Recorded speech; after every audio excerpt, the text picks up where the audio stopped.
particuliers et les professionnels. Si vous voulez le professionnalisme, le confort, la qualité et la sécurité, venez voir notre agence immobilière Prévision Immo. Waouh, cette entreprise est gérée par un jeune travailleur engagé et déterminé au nom de Habib Traoré, l'homme fort. L'agence Prévision Immo est focalisée sur deux domaines, à savoir la transaction immobilière et la promotion immobilière. Pour la transaction immobilière, il y a la location, la vente et l'achat. Concernant la promotion immobilière, l'entreprise sera le maître d'ouvrage, c'est-à-dire le réalisateur du projet. Ba pare risque yépp moo koy jël, xam ngeen ne loolu neex na. Kon ku bëgg a jokkoo ak ñun defal 33 927 43 07 wala nga def 77 890 30. Avec l'entreprise Prévision Immo, votre bien au juste prix. Depuis 2 décennies, l'analyse situationnelle de la fréquentation des séries scientifiques et techniques a révélé pour l'essentiel la prédominance des élèves dans les séries littéraires ou autrement des séries techniques.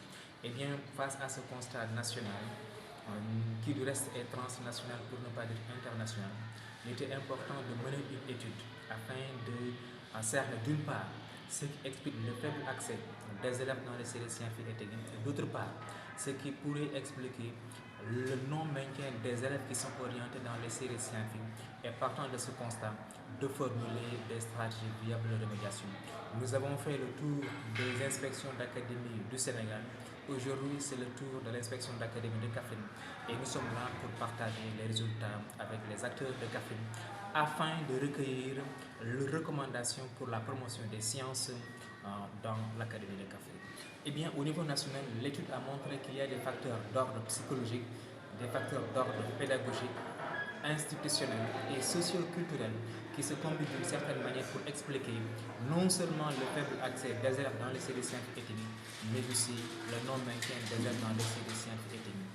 Si nous prenons le déterminant psychologique, les facteurs psychologiques qui font que les élèves ne s'orientent pas vers les séries scientifiques et techniques, nous avons noté fondamentalement qu'il y avait un problème de perception.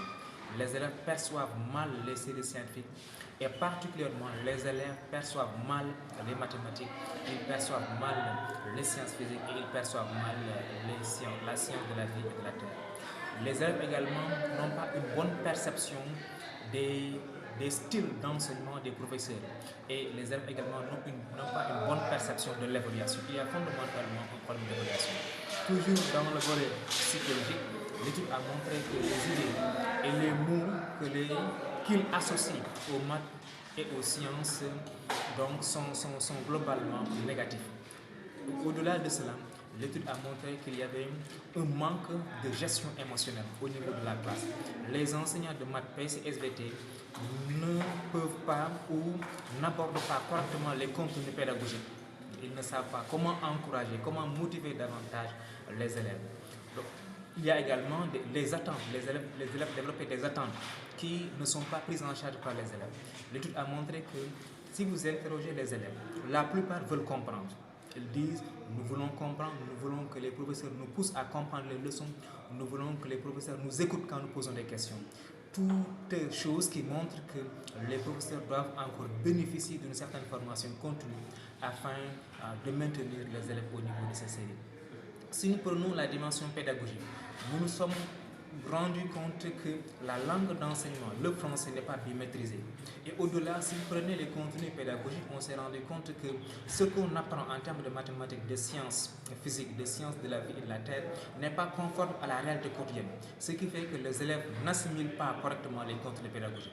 Donc sur ce point, il y a également des progrès à faire. Si vous prenez la dimension institutionnelle, l'étude a montré que dans nos établissements, il n'y a pas assez de clubs de sciences. Il n'y a pas de club de sciences et dans les rares cas où ces clubs existent, ils ne sont pas fréquentés par les élèves. Les bibliothèques scolaires également ne sont pas existent et dans les rares cas où ils existent, ils ne sont pas fréquentés. Les programmes également sont perçus comme volumineux et non adaptés par rapport à la réalité quotidienne. Si nous prenons la dimension socio- et culturelle, on s'est rendu compte que les élèves ne sont pas assez encouragés. Non seulement ils ne sont pas encouragés, mais les parents ne contrôlent pas suffisamment leur scolarité. Donc voilà globalement de manière ramassée des facteurs d'ordre psychologique, pédagogique, institutionnel, socio- et culturel qui se combinent d'une certaine manière pour expliquer le faible accès et maintien des élèves dans les séries scientifiques et techniques.